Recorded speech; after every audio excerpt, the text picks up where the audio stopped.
All right, today we're going to decipher a truly prophetic warning. It's a parable, a myth about a cosmic predator and the willing surrender of the self. A story that feels like it was carved right into the machinery of the universe itself. So let's just start with maybe the most chilling line in this whole thing. We're diving into the parable of the great tarantula, and it all kicks off with this fundamental truth. Its creation, the web, is a masterpiece of deception. Okay, so the weaver and the web. And check out this subtitle, A Throne of Entropy and a Prison of Stars. It really sets the scene, right? We're talking about a place where the universe kind of folds in on itself. And there, you've got this massive being, just suspended.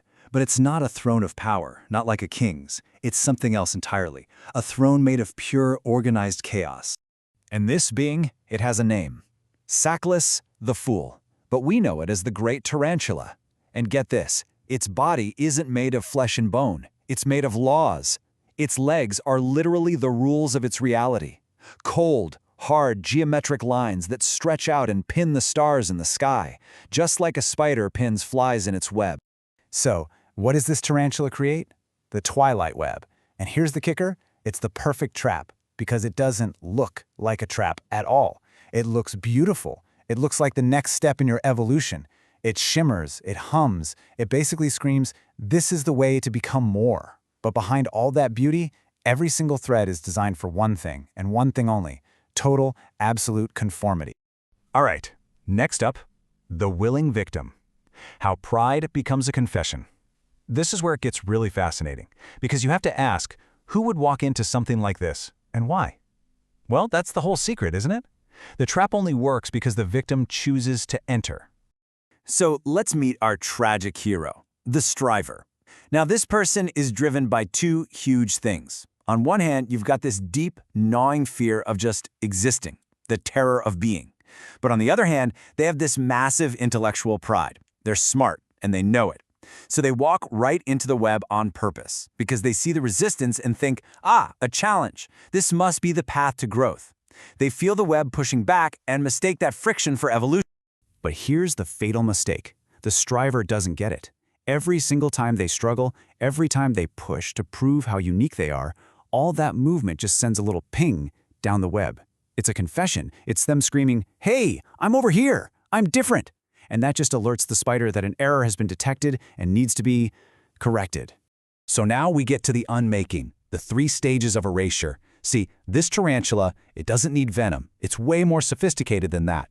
It literally unmakes the striver. And it does this through something called the corrupt trinity. 3 vibrations, each one designed to peel away another layer of the self until there's nothing left. So let's talk about the first vibration. It doesn't hit you like a truck. It starts as a whisper. It's quiet, gentle even, seductive. And what does this whisper do? Well, this is where reality starts to get fuzzy for the striver. Think about it. Truth becomes preference. Suddenly, there's no such thing as objective reality, just your truth and my truth. And that cruelty, it gets repackaged to sound like some kind of deep wisdom. The very ground beneath their feet starts to feel like quicksand. And the one sending this whisper is the first of the tarantula's limbs, the whispering seraph. Its whole job is to pump this vibration of subjectivity and moral relativism into the web. It makes your thoughts flicker, like static on an old TV. And the striver gets pulled into this striving deconstruction, and they actually think they're having some kind of profound spiritual awakening. It's tragic. Okay, so once the mind is all softened up, ready for the next phase, vibration 2 hits. And this one is called the stain. We're not talking about persuasion anymore. Oh no. This is about leaving a permanent mark, about binding the victim for good. Just listen to this line. A mark is pressed where choice once lived. Wow. It's saying that the very ability to make a real choice gets stamped out, overwritten. And that crown tightening around the heart, it's this idea that your individuality, what makes you you, just gets squeezed until it collapses in on itself. And who's responsible for this? The second limb, the pale redeemer. Its job is to press this mark of the anti-God and wrap the soul up in this wicked silk, making sure it can never, ever go back to what it was. The soul goes through what's called a catastrophic decompression, basically a total implosion. And the craziest part? The striver, feeling this intense pressure, this total loss of self, they call it redemption. And that brings us to the third and final vibration, the drawing near. You'd expect some big, dramatic final attack, right? But that's not what happens. It's way creepier. It's just a slow, steady, unstoppable tightening of the web. As the web tightens, the maw opens. This is the endgame. Everything that defined the strivers as an individual, their personal history, all their stories, their name, their memories, it all just gets pulverized, crushed into a fine, uniform ash. Nothing unique is left. So the striver isn't just killed, that would be too simple, they're converted. Their very life force is metabolized into this stuff called lunch, just generic spiritual fuel. They stop being a person and become essentially a battery pack, used to power the tarantula and make its system even bigger and stronger. This brings us to our next section, consumption and rebirth, the new nihility. And the subtitle says it all. What remains is efficient. So yeah, what does happen after you've been turned into fuel?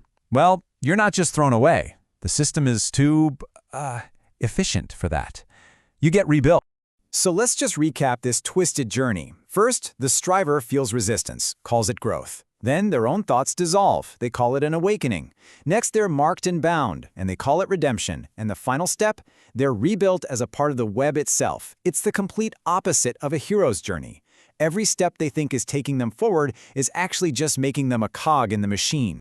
And this change, it's total, it's absolute. Before, you have a striver. After, you have a listening brick, just a sensor in the wall. Before, you have a living garden full of diversity. After, a single silent stone monolith. And most importantly, the word I just disappears. It's replaced by the web. And of course, a system this terrifying has to have a justification, right? A philosophy. And that's our next section, the verdict of nullity. Correction, not cruelty. This is the cold, hard logic of the machine. And here it is from the tarantula's own mouth. Consumption is not cruelty. It is correction.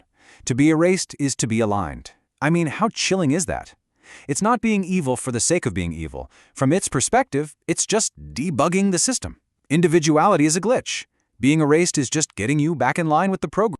And this idea gets echoed elsewhere. There's this other character, the Sapphire Jester, who's basically a judge in this new silent world. And he says the same thing. He calls being an individual a superstition. He calls love an error. To him, consumption isn't a punishment, it's just the logical conclusion. But honestly, none of that is the scariest part. The monster isn't the scariest part. The machine isn't the scariest part. For me, it's this line, and many agree.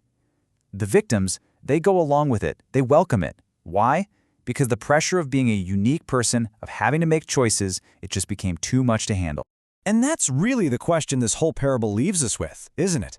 It's not really about some giant cosmic spider. It's about us.